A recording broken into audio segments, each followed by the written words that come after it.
I go down there and got totally wasted. And so I walked down to breakfast and I opened the door. They're all there at breakfast. And it was like a record skip, right? Because they all like turn and look at me. Right. And you just see disgust, disappointment. There's that guy, the entire room. And I said, you know what? I got to own up to this. How do you build a network, run a profitable business, and make an impact? Oh, and have a personal life at the same time? That's the question, and this podcast is the answer. I'm your host, Chaz Wilson, husband, father of 5, author of the book 5+1, president and co-founder of Master Networks, Inc., a national networking organization. Look, each week I bring you successful entrepreneurs who will share success strategies of how to effectively build a network, add valuable wisdom to your journey, and help you succeed. Welcome to Connect, Share, and Prosper.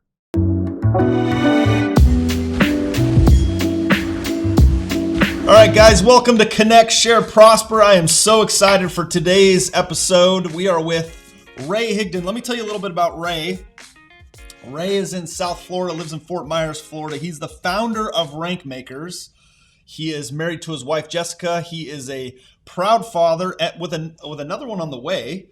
I'm not sure when Jessica's due, but I know it's shortly and soon. So congratulations. Ray has done so many things. The list is long, you guys. I have this long sheet of all of Ray's accomplishments. They're so amazing. But just a few here. He has shared the stage with people like Tony Robbins, Bob Proctor, Les Brown, Robert Kiyosaki.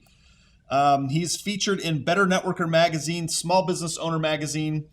But this is what's cool, and I actually see the sign there behind you. If you guys are watching live, you can see the Inc. 5000, right? Coaching company was recognized by Inc. 5000 as one of America's fastest growing companies. He's been a #1 income earner in network marketing company. The list goes on and on, but truly what I'm most impressed with, Ray, is the man that you are and who I've learned to become, as I've become aware of you, as I've learned who you are. And so I cannot thank you enough for being part of Connect, Share, Prosper today.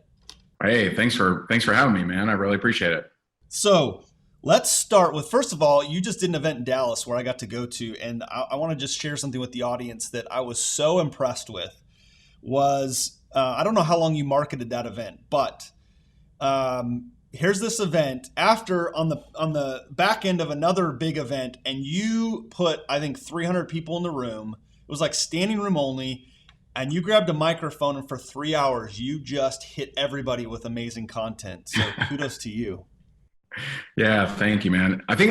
What blew me away there is we had people, so it was a 3-hour event, like you said, and we had people that flew in for that 3 hours from Cincinnati, Colorado, California, and one other place. I was just like, wow, really? That's amazing. It was amazing. It really was, to see people from all over the country fly in to see this event that you delivered such value for 3 hours. It was really impressive. But that's the Ray Higdon today. That's who Ray is today. Where did it start for you, Ray? Where was the entrepreneurial thing that started for you? And help us understand where that started.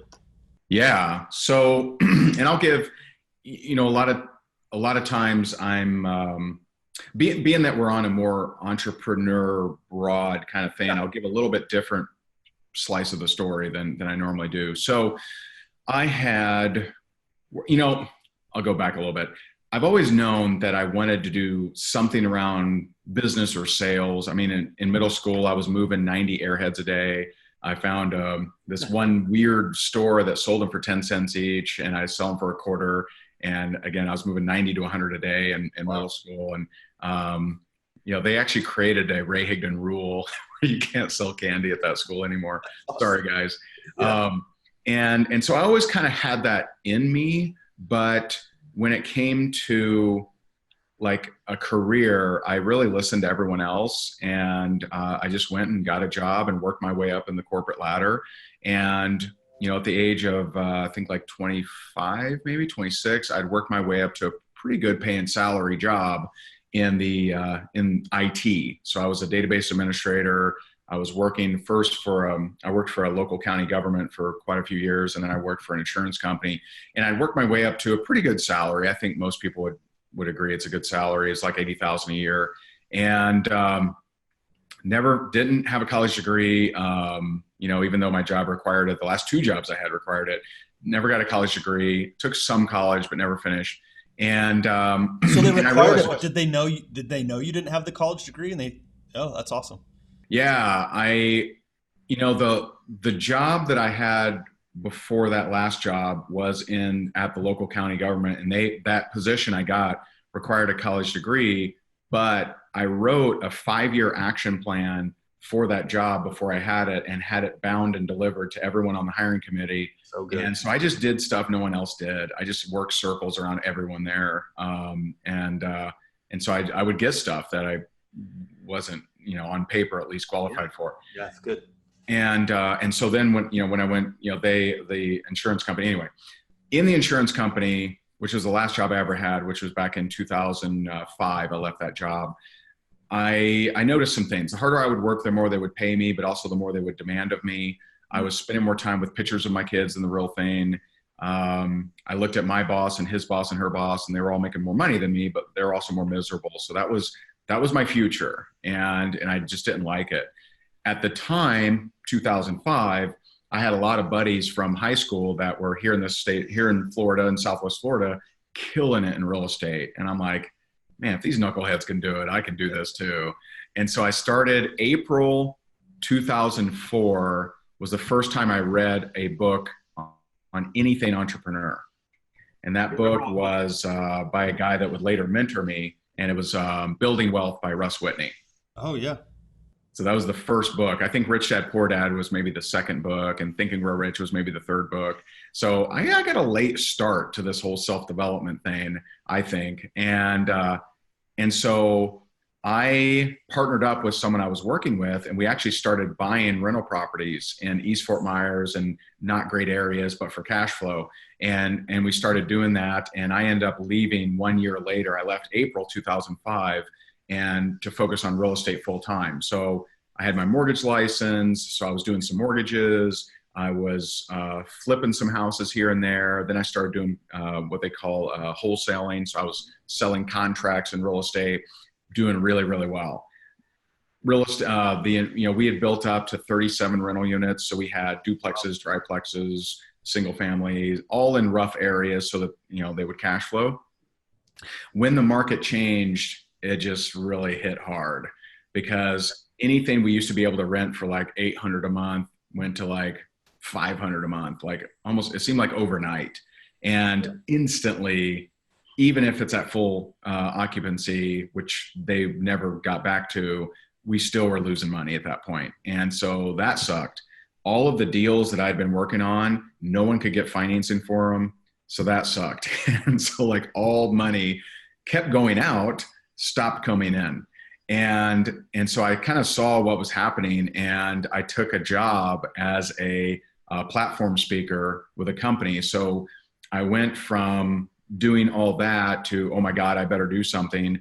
And I joined in I started platform speaking for a company, and it was 22 days a month on the road, Vegas, Chicago, Phoenix, Miami, LA, selling a $7,000 system in a 90-minute pitch to a cold audience, all performance-based. So wow. you don't sell, you don't eat. And that taught me a lot. Yeah. What was the biggest lesson that taught you doing that? A few things. One, it really impressed me that I was even able to do it, because you had to memorize a 90-page script word for word. Wow. just to even apply and get picked. And then just in that hype, I mean, you think about it. I mean, most people, to people they don't know, can't sell anything in a 90-minute pitch, let alone a $7,000 thing. And so it was good for me at the time, because it took my mind off of things. And but in the meantime, there were a lot of other things just falling to pieces. And so during, like, kind of right before that time, I had gone through a divorce. I had gotten engaged, gotten disengaged, and I came to the point where that company was no longer operating like it should. And I actually, they kind of started ignoring their customers and started just not being a good company. Yeah. And I remember one of my last events I'm speaking to this older lady, And and a thought crossed my mind. I'm like, I hope she doesn't buy, because I didn't want her to get like screwed or not paid attention to. And so that was the last one I went out to that I ever did, because I realized I'm like, I can't represent this company anymore, even though that was now my sole source of income. So I went back home to foreclosure, to lose it all, to have just kind of be in a stupor of what the hell am I going to do? And it sucked. It definitely sucked. So for about the integrity was big for you, because you couldn't sell a product you didn't believe in. And yet it had to feel incredibly heavy. I can't imagine what that moment was like. You're listening to this lady and you're thinking in your head, please don't buy this. And at the same time, there's probably another conversation going, like you just said, I got divorced. I've got all these rental properties, engaged, disengaged, and I'm selling this product. This is my livelihood, but I don't believe it anymore. And I've got a lady in here. I'm thinking, I can't buy it. I can't imagine how heavy that must have felt at that time. Yeah, it sucked. But once that kind of went in my head of, I hope she doesn't buy, I'm like, okay, I can't do this. I just can't do it anymore. So I was just like, I'm going to face the consequences, whatever that looks like. And I didn't know what it looks like. But went back home, left that job, and just everything kind of went to hell. And, and so it was tough. And so for about a year, I had started dating again, started dating my girlfriend back then, now my beautiful wife, Jessica. And for about a year, maybe a little bit longer, she's working at the makeup counter, paying my utility bills while I try to figure things out. And it just sucked. I tried all kinds of different little things here and there, but I was just out of the game. Just mentally, I was out of the game. And the thing that actually got me back in the game is about the least expected thing that could have happened is I went to a seminar, and I went to this seminar and I'm like I hope I learn how to make some money because it just sucks right there. And what I got out of it was repair relationship with my dad was on a to-do list with no priority. And I hadn't talked to my dad in 13 years. I had abuse as a kid, and I have every reason in the world to not talk to him, but he had never met his grandsons, and that was 2009. And I just decided, I'm like, you know what? If he died without me at least trying, that would just be too hard. I just couldn't handle that. And so went up to Indiana. He actually paid my way because I didn't have money, but he paid my way, and I went up there, brought my two sons, re-engaged with him. We still don't have a perfect relationship, but at least we have something. And I came home, and it was like I released garbage, or I released like just mental trash. And less than 1 week later, I was introduced to a network marketing company that I would go on to become the #1 income earner of. And so didn't expect reunite with dad to do that, but it did. Let me ask you a question. Do you think had you not done that, you would have been open to that opportunity? I definitely don't think so. Wow. I really don't at all. That's such an interesting thing, because like you said, you probably went to that not expecting that. No, I mean, that was not even registered. I mean, I didn't even think about that.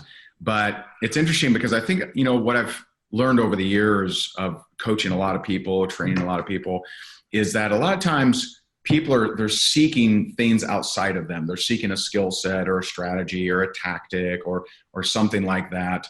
And the big movement for them is actually internal. Either releasing resentment or releasing anger or hatred or working on their self-worth. And I've actually found the biggest, if I go back and like Steve Jobs talks about connect the dots, the biggest movements for me have been more releasing than acquiring.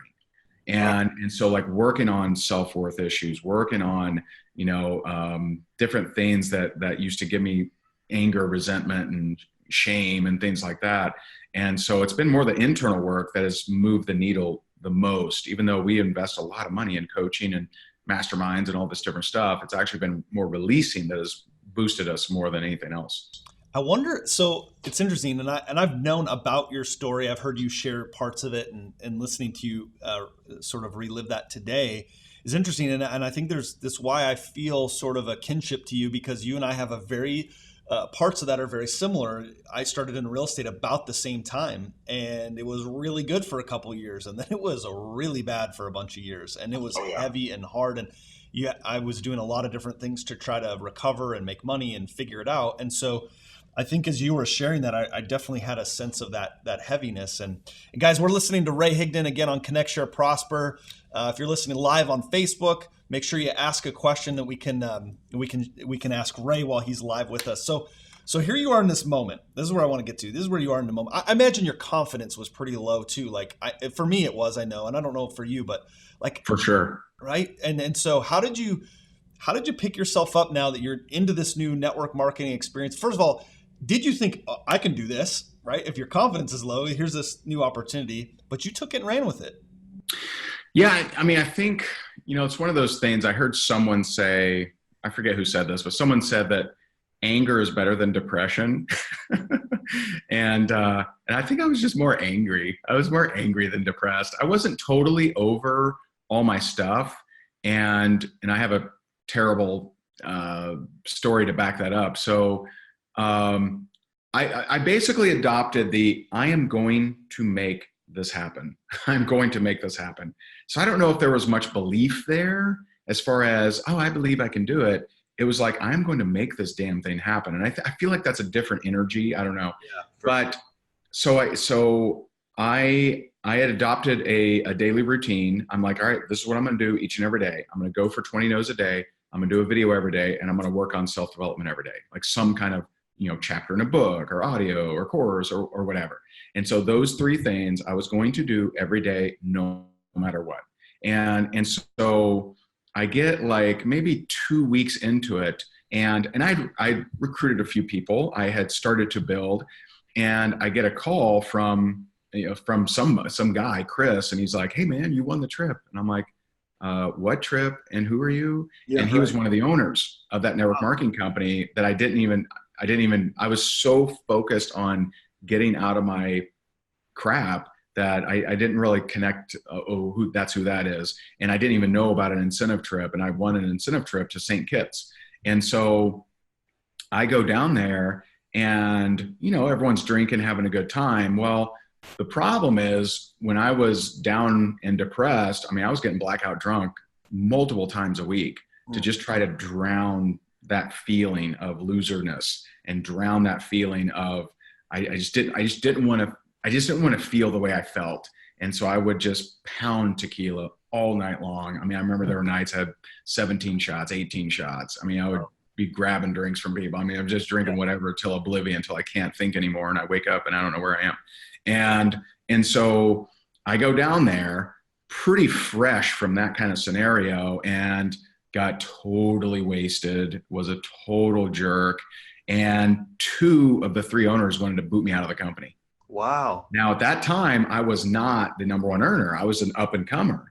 And they're like, dude, that guy's trash, man. We need to get rid of him. So 2 of the 3 wanted to boot me, and one of them fought for me.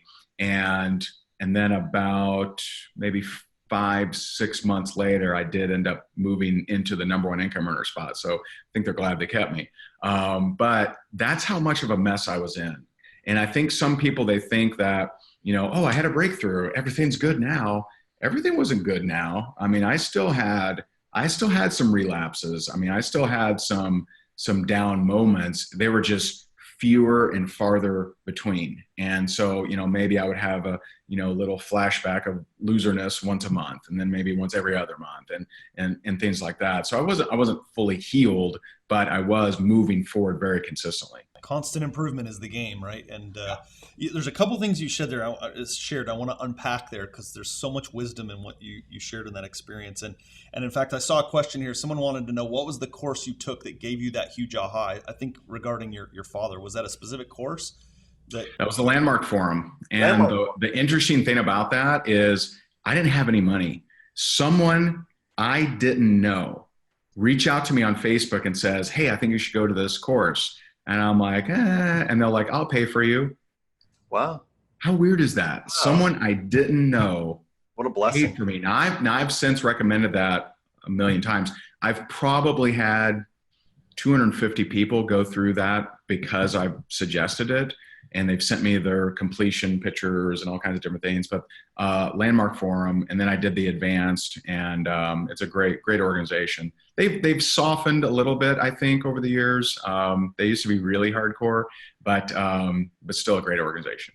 Yeah, that's awesome, Ray. So you get to become the number one income earner. I shouldn't say you get to become. You worked your way in. That wasn't the phrase. You worked your way. You busted it. You're on this trip. I know you weren't the number one income earner yet, but you're on this trip, as you said, and that you've got 2 of the 3 owners that want to boot you out.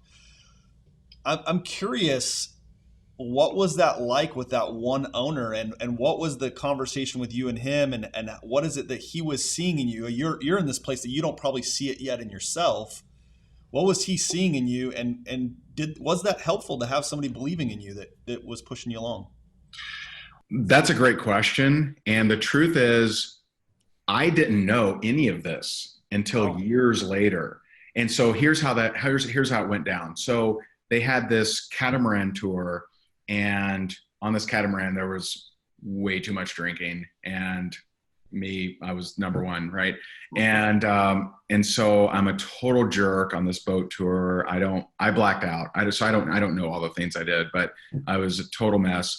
And the next morning I wake up and I realized, I had one of my buddies was there, and he's like, dude, yeah, it wasn't good yesterday, man.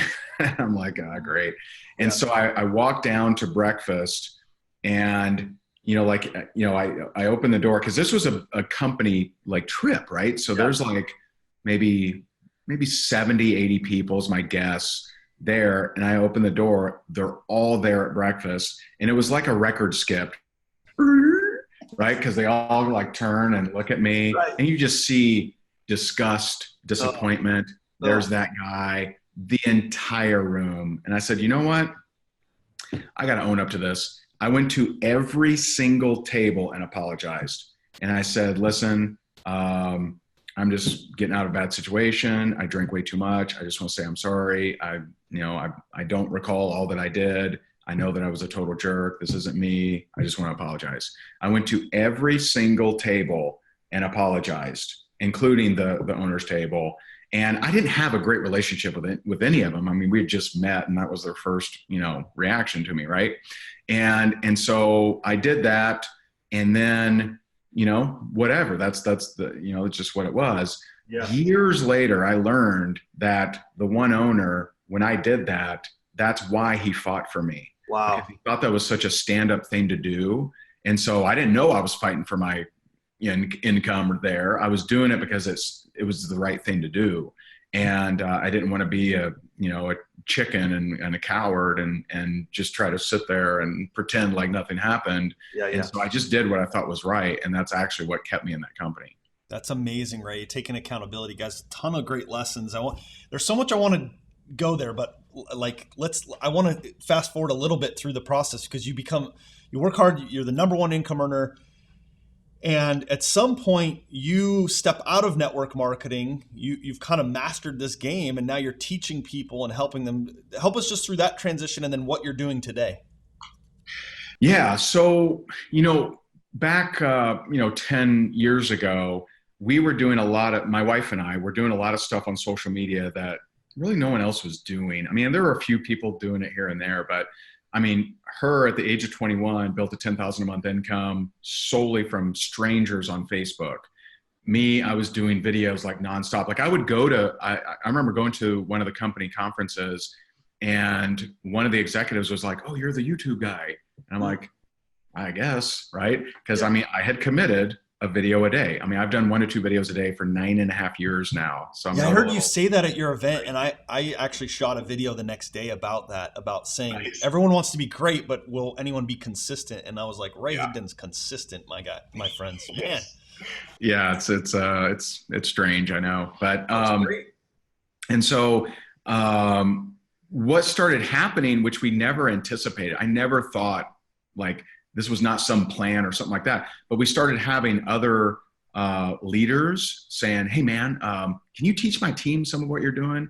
People would go to Jess and be like, "I hear you're killing it, like prospecting on Facebook. How are you doing that?" And so we started getting people reaching out to us. Then we started, I think one of the first things that happened was in 2010, a training company reached out to us and said, "Hey, is there any way, would you want to partner up and we'll help you create a course and we'll sell it and give you a cut?" I'm like, "Sure." Right. Yeah. I didn't know how to do that. So I'm like, Sure. And so I did that with one company. I did it with a second company. I did it with a third company. And I started getting more and more people reaching out to us about training and coaching. And, we're still building our organization because that was our focus.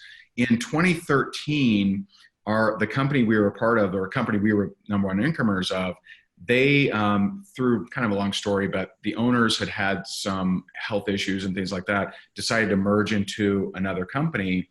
And it's, for whatever reason, that's right at the same time that like the people wanting us to coach them and things really skyrocketed. So we launched a coaching mastermind back in 2013 that we had no idea if anyone would do. And we had like all kinds of people jumping into this higher ticket coaching thing, and it was kind of wild. And so we continued to do both for about 3 years. We did coaching and training, and we continued to build that new company for about 3 years. And then in 2016, it was like, all right, where's our heart? I mean, where can we make the biggest impact?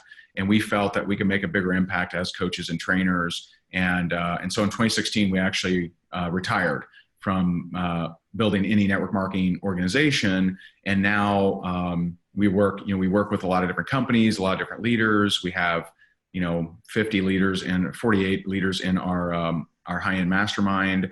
And we have 14,000 in our private group. It's a private community called Rank Makers. And so it's $20 a month, and we have about 14,000 in there. And we help a lot of people rank advance, and it's been awesome. That's awesome. 14,000 people. Now, I'll come to that in a second. I just want to talk about those videos. You said something at the event here in Dallas I wrote down. It was one of my big takeaways. You said, because when you talked about 9.5 years, and now this guy's like, oh, it's the YouTube guy. Well, it's 9.5 years of videos every day. And you said, I could have a low production day, but not a no production day. And you put out these videos. But what I also love, and if you guys watch and haven't seen, go look up Ray's stuff on YouTube and on Facebook. Follow Ray. We'll talk about that at the end. But you did a video, and I don't know how long ago it was. I saw it again for the second time, about ham sandwiches.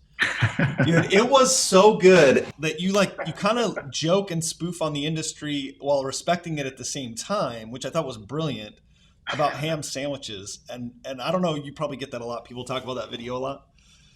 Yeah, we have a few like that. We have a few goofy, videos of me like prospecting my wife and things like that. So we got a few goofy ones like that for sure. And I'm actually not that impressive on YouTube, unfortunately, because we had some like people programmatically attack our channel a few years ago. So I went from 25,000 subscribers, millions of views, to it got shut down, and they brought it back, shut it back down. And so like, I'm not that impressive on YouTube, unfortunately, but yeah. I love your videos, man. They're so good. Yeah. There's so much content, so much good stuff. We've got some people showing you some love on the Facebook page. I love the trainings. Nice. Yeah. So I know we have lots of Master Networks members that are in Rank Makers as well. Oh, so, wow. That's cool. Love that. So 14,000 people, you're giving value. What kind of value are you doing, and what's Rank Makers about? If someone listening today is in network marketing, part of Master Networks, and they want to learn more about Rank Makers, how can they do that, and what could they expect?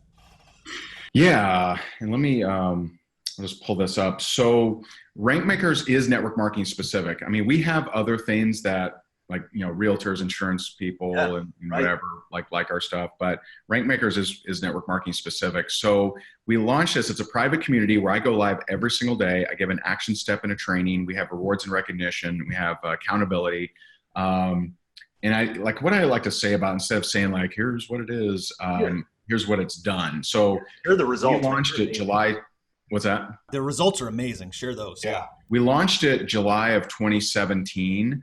And since we launched, we've helped network marketers enroll 126,954 new customers, 28,279 new reps, and we've helped create 5,766 rank advances. So we actually track production. And last week, I think Rank Makers brought in 1,400 and so new customers, 380 new reps, and we had 55 rank advances. And so like, we track it, like everything we do in there is solely for production. It's not for applause or impressing or whatever else. It's to get people making more money, recruiting, rank advancing, et cetera. We actually have a unique position in our in our company org chart, which is a member success manager. And so, Mary Kate is our member success manager, and her sole mission in life, her sole focus is how do we help members get more production? How do we get them easier plugged in? How do we make it easier for her? So, because of her and some of our other efforts, we're currently in the works of building out an app to make it even easier.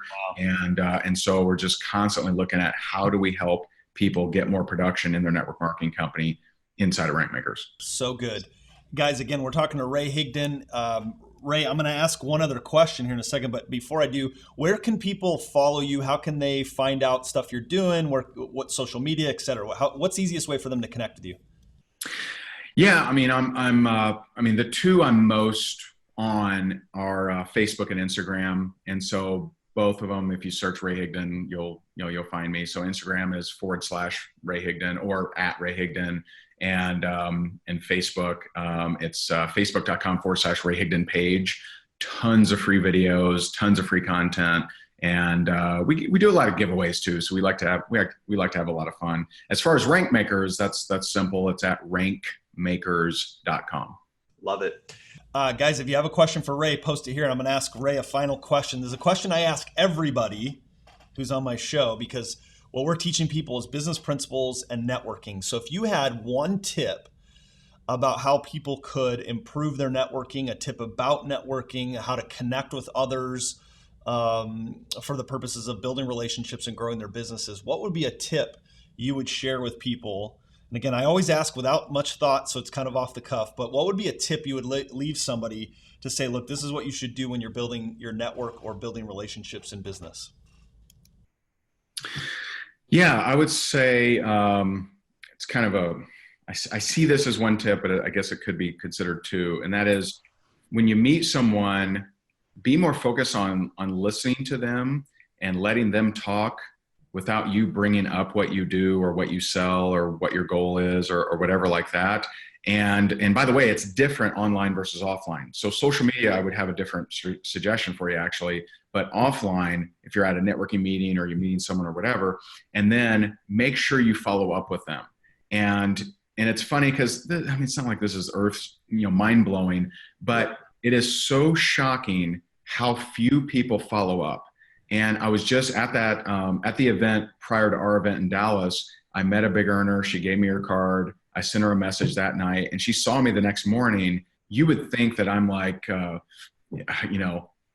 Musk or something. She's like, oh my God, you already sent me a message. That was amazing. I'm like, yeah, isn't that sad that that's amazing? And so I would say, listen when you're first interacting with someone, especially offline, and then send them a follow-up message either that day or the next day. And if you just do that, unfortunately, I guess you'll stand out because so few people do that. They'll take the card and they'll say, I gotta remember to contact her. Don't remember to contact her. What I do is I put it in my pocket, and when I get to my hotel room or I get to wherever, I place it on my computer, and it doesn't move until I'm ready to email them, and at least email them, maybe something else. But that would be my very, very simple tip. So, and I see some questions hitting about it. Like, one was, how does Ray follow up with prospects? And you just gave us the answer on that. So again, you're not sending that off to somebody else. You're following up with these people because you met with them, right? You're not outsourcing it to other people. No, there might be things that are outsourced, but that initial follow-up is you. Yeah, the initial. So we create systems. So like, one of our systems is we have another position in our company is called the Growth and Gratitude Director. Pretty cool name, right? Yeah, I love it. And so she runs our group for higher end earners. So in network marketing, we have a group that's free, and it's for people that can verify and are making over $100,000 a year. So we have 381 in there, and we send them birthday gifts. We send them welcome gifts, like branded, nice. I mean, we spend maybe $150 a year on each member. And it's just to stay at top of mind, just to show them that we appreciate what they've done for the profession. And so that's a system, but that's not my initial kind of contact. My initial contact is, I just want to send them a message. Now, if you have a particular thing you're wanting to sell or whatever, then you could bring that up in that second message. But I would try very hard not to bring it up in the first encounter. So Ray, I just want to point something out to our people that is incredibly impressive from my standpoint about you. Okay, there's two things that jump out to me. Because if you're listening to this, I want you guys to focus on two things that Ray does that I've noticed. Number one is your scripts, like your responses are so internalized that they are you. It's not like they're not like, oh, well, I learned this script, I'm going to give it. But they're you, and you're systematic in the fact that that's the way you do it. And it's you. It's not canned and so forth. So I've noticed that about you. I've watched you in Dallas. I've watched you here. Like, how to do these things. You've become so good at it, consistent. The second thing is, your numbers. And that's crucial in business for people to know their numbers. It's one of the biggest weaknesses in business. Has that always been the case? No, it definitely hasn't. It definitely hasn't always been the case. And I don't know, there are numbers that are important to me. I know last week we brought in 245 new rank makers. So those there are certain numbers that I know and I keep very close eye on. And then for everything else, I have other people, right? I have more detailed people in my organization that help with, profit margins. I don't remember that kind of stuff, which is a good one to remember. But, there's certain things that are important to me to move the needle that I do pay attention to. Guys, if you're listening, this has been Ray Higdon on Connect, Share, Prosper. I know a few of you asked some questions. So if you stay on for just a second after the end of this episode, I'll ask